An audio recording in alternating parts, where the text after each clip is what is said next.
Simpra Inventory Shelf Storage Location.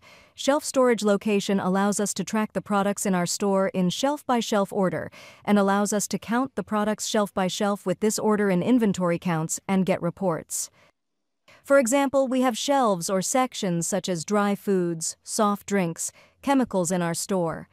For these, we can specify the shelf or location name by adding a new shelf to the shelf storage location and enter the stock items belonging to that shelf and follow them. To use the Shelf Storage List module, go to the lists under the main data. And then enter the shelf storage location and press the Add New Shelf button. For example, in our store section, let's call it the main store. Shelf name is dry foods, chemicals, soft drinks. For example, let's write dry foods. If we wish, we can write any description in it, or we can also assign a sequence number. For example, dry foods are in the first row of our main store. And then click on the Add Shelf Storage Location button. When we get to our main store, our dry foods are located here. And by saying Add New Shelf, for example, fizzy drinks is in second place. We can specify sorting in this way.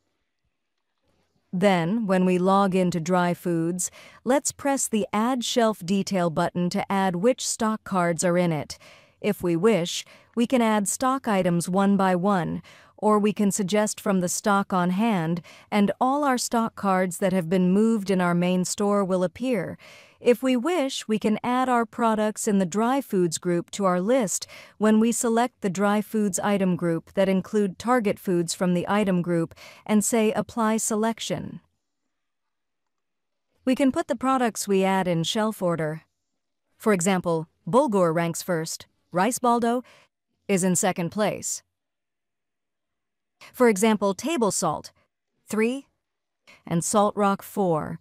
In this way, we can also make our shelf sorting. We can easily count this list of dry foods belonging to the main store according to the shelf order, while inventory counting and get our report.